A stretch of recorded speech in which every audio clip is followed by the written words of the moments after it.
Ladies and gentlemen, welcome back to another episode of In the Deep End. I'm FMU and I'm here for your viewing pleasure. So, we've played around about, I think, 6 or 7 games since the last episode. We're doing alright, actually, surprisingly well considering. I'm pleased with how it's gone. There's been a couple of results that have been a bit annoying, but we're going to go over those now, so take a look at these, and I'll be back with you in one momento.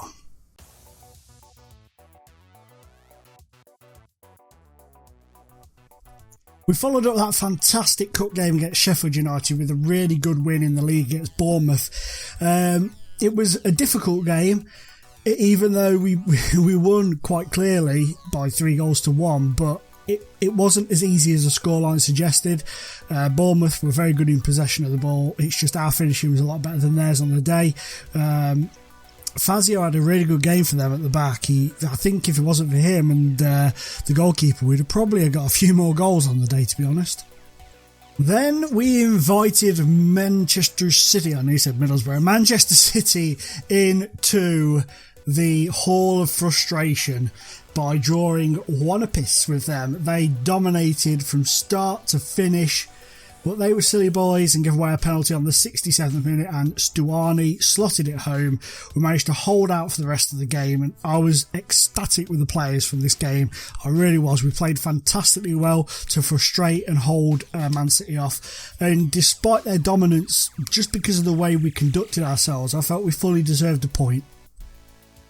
Ideally, I wouldn't really like to talk about this. We were beaten by Sunderland by 2-0. I think we exerted a lot of our energy in the game against Manchester City. Jordan Pickford was never really tested. When he was tested, he made some great saves. And as much as it pains me to say this as Middlesbrough manager, Sunderland were very, very well-deserved winners. I was wrong. It was only 5 games since we last since we last recorded. I thought it was a lot more than that. Never mind. It's not the end of the world. Let's not get carried away. We were knocked out of the Capital One Cup in extra time by a penalty from Brett Pittman. Disappointed. We ran out of steam towards the end. I think, the things just caught up with us a bit. I used the same team pretty much for this game as well, and in the end Ipswich, they played really well, so fair play to them. Jordan Rhodes scoring against one of his former clubs, but it wasn't enough and we're out of the Capital One Cup, unfortunately. But these things are sent to try us, kids.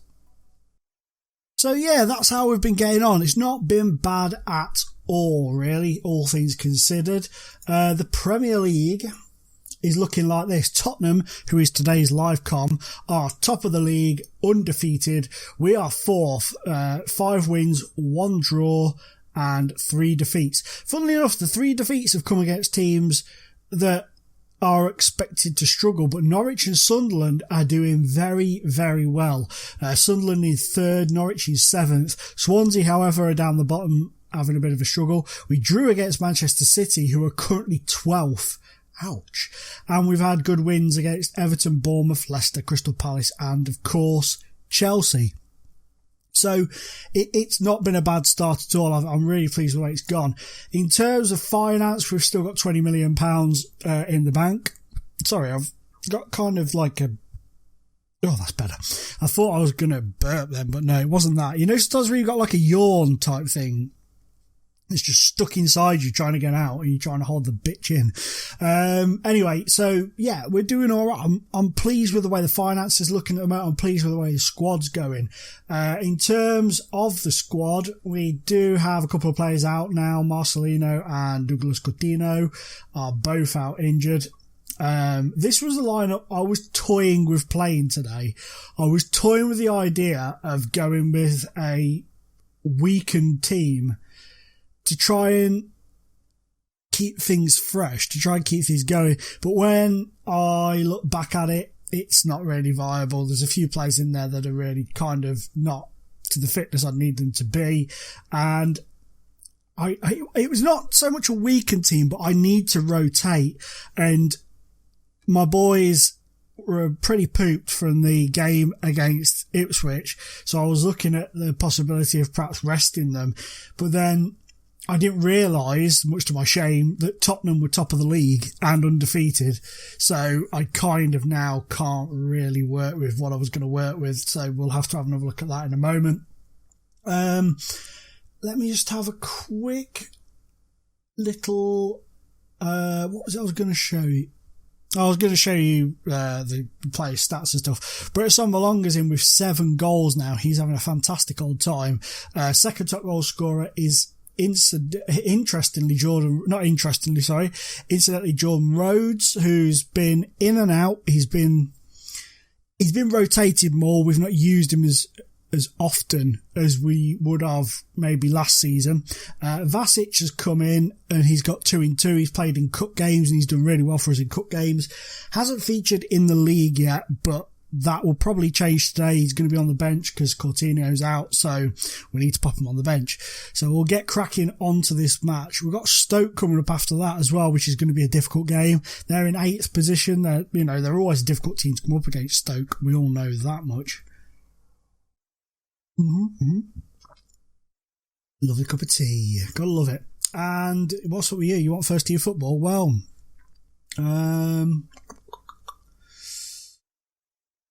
I'll give you a go today, I think.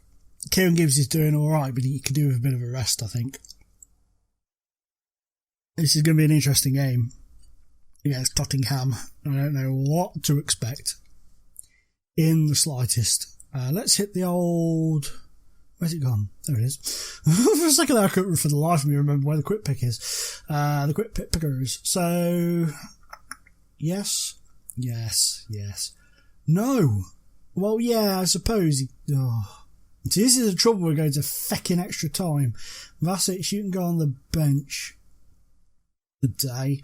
And Nick Powell, you can go on the bench for Doma.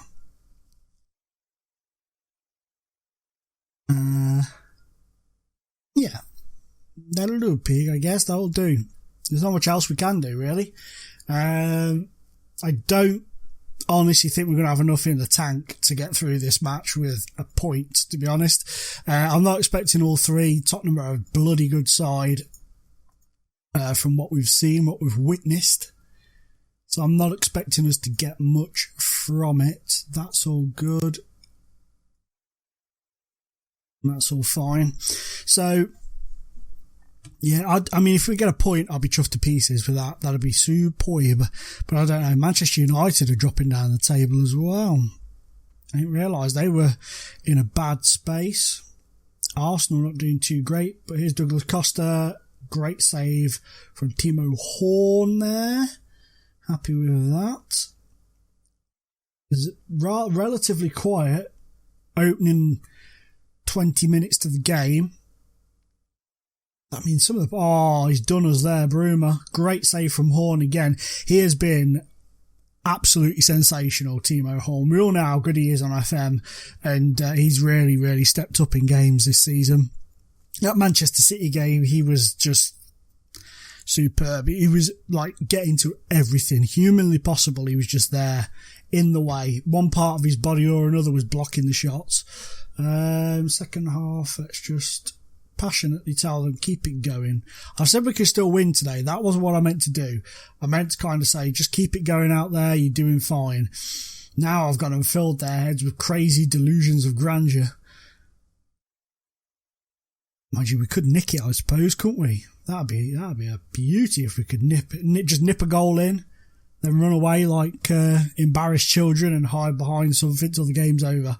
That'd be sweet. This is a boring-ass game, which in one way is good. Very good. Let's pop Powell on, and we'll pop Jordan Rhodes on. See where that gets us. See where it gets us. Come on. Powell. Oh, what was that? What was that? Oh, they're going to score from that. Well, fuck off. Oh, there. Well, that's a disappointment. I don't fully understand what happened there. I don't know if the ball was perhaps played to Powell as he was running away. You sometimes see that on the 3D match engine, where the player passing the ball doesn't realise the other player is sort of moving away from what's going on, and the ball hits him on the back of the heel, I don't know, or whether he tried to knock a pass off and it just failed miserably. But either way, that is disappointing. Oh, Timo Horn nearly got to it. But Son Heung-min has given Tottenham the lead, and that's going to do it for them. I'm sure that's going to do it for them. Here's Akora, Stuani. Unless he's going to turn on the speed. Here's Powell. Beautiful ball to down. Here's Clayton. Oh, what a block. Superb block from the defender there. Duncan sends it in. Jordan Rhodes still sends it across. Oh, Trippier can't get it in, playing against his former club, of course. Sends it in to Jordan Rhodes, who's offside. And that's that. Bugger! We didn't play badly at all. It was just that one cock-up. Just that one cock-up. I wonder if I go on to... Let me say a thing. Why are you letting me talk to them? Oh yeah, of course, dumb twat. Assertively... I'm happy enough as you're unlucky today. So it doesn't say that Powell made the mistake. I think it was Stuani who played the ball to him. No, it doesn't say. So to me, that means it wasn't a rogue ball. It was more than likely the ball was played and it bounced off the back of Powell and went off. They went off and scored from it, which is damn disappointing. Don't get me wrong. And why? They were on the pitch for a good amount of time, but they didn't get a match rating. Ridiculous. Sort your game out, SI. Sort your game out. So that's dropped us down to 7th, and Tottenham are now 5 points clear over Liverpool, but they have a game in hand. But apart from that, I didn't think we played too badly. Of course, we didn't break them down and attack them like madmen, but we were on track for a good point there. It was that mistake that cost us, or that issue, that error that cost us, whatever you want to call it. So as disappointing as that is, I'm still relatively pleased with the outcome of that game. But yeah, it is a bummer, but it's something I can live with. It's not one of those ones that's got me tearing my hair out. So that is going to be that for this episode today. We've got Tottenham out of the way. We've got Stoke coming up next, which is a team in and around us. They're 4th at the minute in the league. They're doing really, really well. Probably the next match is going to be the FA Cup third round, whoever we get in that. I'm going to blast through these and we'll do the FA Cup third round. Now remember, this series wasn't meant to be daily. It just happened that way last week because I had extra time. We're aiming for every other day on this. So please remember to spank the like button if it's something you want to continue seeing. I've always said with my series, if the interest isn't there, they will stop. It's as simple as that. Because, we take our time, all YouTubers at any level, all bloggers at any level, take time from their personal lives and their days, do this. Not that you've asked us to, of course not, but we do. And, if it doesn't feel like it's worthwhile, it can really get people down sometimes. So, guys, remember, even if it's not me, it don't have to be me, but if you've got a YouTuber out there or a blogger out there that you really enjoy reading or watching, remember to hit like, share, spread the word. And we've got over 100 views on every video except for the last one. The last one is around about 75 views at the moment, something like that, which is amazing. So thank you for that. But if we could get that video over 100 views, and then eventually by the time the next episode goes, we'll get this one over 100 views, I would love you all immensely. But for now, guys, I'm out of time. I'm babbling on. Thank you very much for watching, and as always, it's been a pleasure being in your face. Bye bye.